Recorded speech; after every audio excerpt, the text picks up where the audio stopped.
रात का समय था। लालगंज गांव में चारों तरफ शांति छाई थी। उसी समय अंधेरे में एक साया लालटेन पकड़े हुए जल्दी जल्दी कहीं चला जा रहा था। लेकिन जैसे ही वो गांव के किनारे पहुंचता है, उसे उसी समय पीछे से एक आदमी रोकता है और बोलता है, कौन हो तुम और कहाँ जा रहे हो? तुम्हें पता है ना इस गांव से रात में बाहर जाना मना है, फिर भी तुम जा रहे हो? उस आदमी की बात सुनकर साया पलटता है।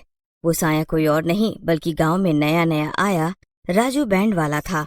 राजू बैंड वाला उस आदमी की बात सुनकर बोलता है, भाई साहब, आपने तो मेरी जान ही निकाल दी।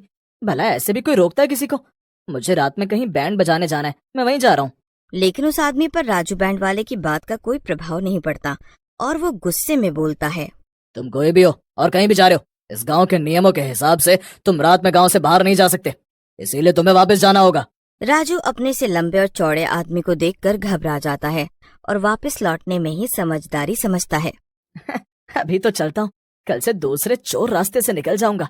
ये भीमसेन हर जगह थोड़ी खड़ा होगा। ऐसा कहकर राजू वहाँ से चला जाता है और अगली रात को दूसरे चोर रास्ते से निकल जाता है। ये गांव वाले भी कितने मूर्ख हैं, इनको कोई भी आसानी से मूर्ख बना सकता है। चोर रास्तों पर तो इनका ध्यान ही नहीं होता है।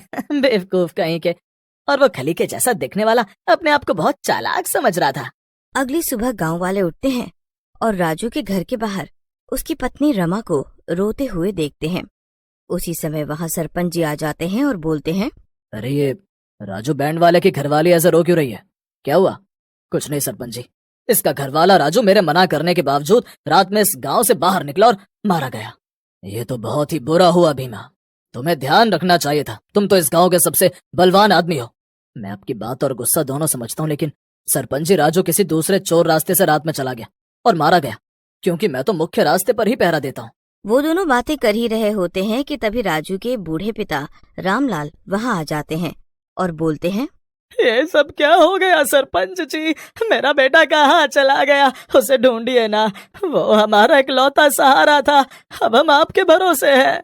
रामलाल की बात सुनकर वहीं खड़े गांव के कुछ जवान लड़के, जिनके नाम सोनू और मणि होते हैं, बोलते हैं, चाचा जी आप चिंता ना करो, हम गांव वाले मिलकर राजू भैया को ढूंढेंगे, क्योंकि अगर इसी तरह से गांव वाले रोज गायब होते रहे तो कुछ समय में इस गांव में एक भी आदमी नहीं रह जाएगा।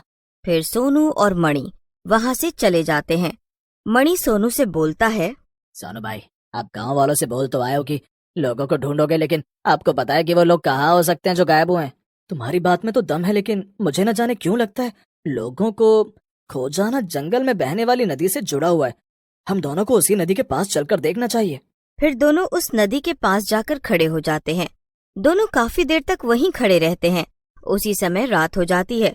सोनू को भूख लग जाती है। वो मणि से बोलता है, अरे मणि, मुझे भूख लग रही है, मैं कुछ खाने को देख कर आता हूँ। अगर तुझे यहाँ डर लग रहा है तो तू भी मेरे साथ आ सकता है। क्या बात कर रहे हो आप सोनू भाई? भला मैं क्यों डरने लगा? आप जाओ और कुछ खाने को लेकर आओ, मैं यहाँ इस जगह पर नजर रखता हूँ। फिर सोनू वहाँ से चला जाता है और मणि वहीं नदी के किनारे खड़ा होकर उसका इंतजार करने लगता है। थोड़ी देर बाद ही नदी में हलचल होने लगती है। अरे बाप रे, ये नदी में इतनी हलचल क्यों हो रही है? कहीं इस नदी में मगरमच्छ तो नहीं है? मुझे थोड़ा पीछे खड़ा हो जाना चाहिए। ऐसा कहकर मणि पीछे हो जाता है। उसी समय नदी में से एक बड़ा सा पंजा निकलता है और मणि को पकड़ लेता है। मणि डर के मारे जोर जोर से चिल्लाने लगता है, बचाओ सोनू भैया बचाओ, ये हाथ मुझे नदी के भीतर खींच रहा है, मुझे बचाओ सोनू भैया।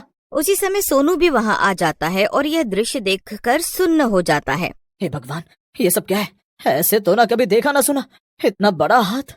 लगता है इस नदी पर कोई शैतानी साया है। फिर सोनू वहाँ से चला जाता है और एक पेड़ के नीचे परेशान होकर बैठ जाता है। उसी समय वहाँ पर एक साधु आते हैं। साधु सोनू को देखकर बोलते हैं, क्या हुआ बेटा, इतना उदास और परेशान कैसे बैठे हो? क्या हुआ, कोई समस्या है क्या? बाबा आप यहाँ से जाओ, आप मेरी समस्या को नहीं सुलझा सकते। मेरे पास आपको देने के लिए कुछ भी नहीं है। बेटा, वैसे भी तू हम जैसे साधु को क्या दे देगा? हम तो साधु होते ही इस दुनिया को देने के लिए हैं। चल बता अपनी समस्या, शायद मैं तेरी कुछ मदद। सोनू को साधु बाबा की बातों में सच्चाई दिखती है और वो उन्हें रात को हुई दुर्घटना के बारे में बताते हैं। बाबा, अगर मैं रात में खाना लाने नहीं गया होता तो मणि की मौत नहीं होती। इस नदी ने गांव वालों के साथ साथ मेरे दोस्त को भी निगल लिया और मैं कुछ नहीं कर पाया। मैं अब गांव किस मुंह से जाऊंगा? तू परेशान क्यों हो रहा है बेटा? जो भी हुआ उसमें तेरा कोई हाथ नहीं था बेटे। ये सब तो उस चुड़ैल का किया धरा है। क्या कहा बाबा, चुड़ैल? तो मैंने जो हाथ देखा, क्या वो चुड़ैल का था? मुझे कुछ समझ नहीं आ रहा है, जरा विस्तार से पूरी बात बताइए। तू सच्ची आत्मा है और छोटे बच्चे की तरह साफ दिल का है। तू ही उस चुड़ैल से मुकाबला कर सकता है और अपने गांव वालों और दोस्तों को बचा सकता है। बाबा की बात सुनकर सोनू हैरान हो जाता है और खुश होकर बोलता है, क्या कह रहे हैं बाबा जी आप? आपकी बातों से तो लगता है कि जैसे मेरे गांव वाले और मेरा प्यारा दोस्त मणि जिंदा है। क्या ये सच है? हाँ, ये सच है कि तुम्हारे दोस्त जिंदा हैं और खूनी चुड़ैल के चंगुल में है, लेकिन वो ज्यादा दिन जिंदा नहीं रहेंगे, क्योंकि आने वाली अमावस्या के दिन वो चुड़ैल उनको मार डालेगी। क्योंकि उसे लगता है कि अगर वो 100 इंसानों की बलि देगी तो वो अमर हो जाएगी। फिर तो बाबा मैं अभी जाता हूँ और उस चुड़ैल से अपने दोस्तों को छुड़ा कर लाता हूँ।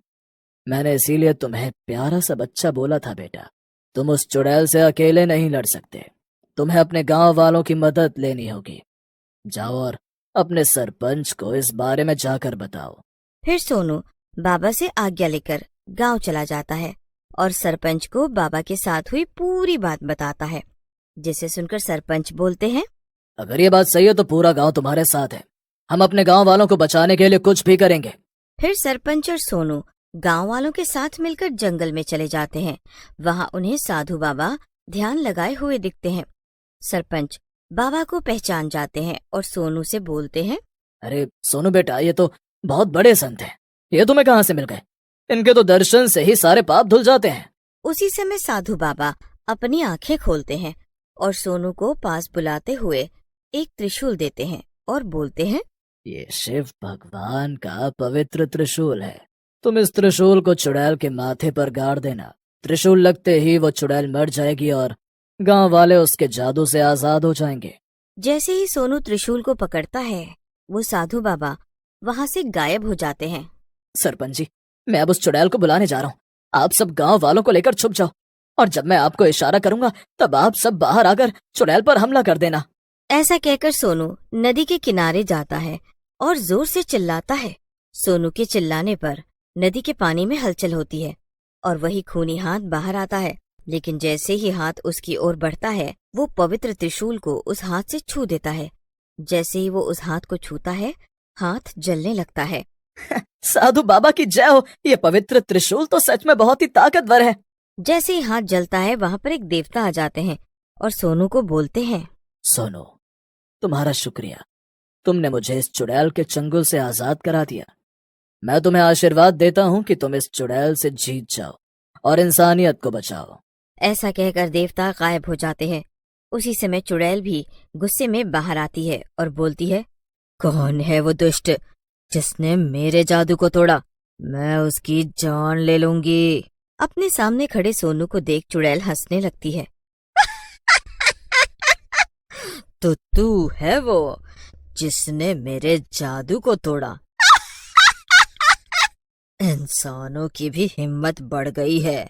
चुड़ैल अपने जादू से सोनू को बांधने लगती है। ये देख गांव वाले अपने लाठी डंडों से चुड़ैल पर हमला कर देते हैं। सोनू चुड़ैल के चंगुल से आजाद हो जाता है। फिर सोनू चुड़ैल को त्रिशूल के माथे पर गाड़ देता है। अरे अरे मर गई रे, अरे मर गई। नास मिटो, तुम सबने मिलकर मेरे किए कराए पर पानी फेर दिया रे। हाय रे हाय, मर गई। चुड़ैल नीचे गिरकर मर जाती है और मणि और बाकी के गांव वाले चुड़ैल के जादू से आजाद हो जाते हैं।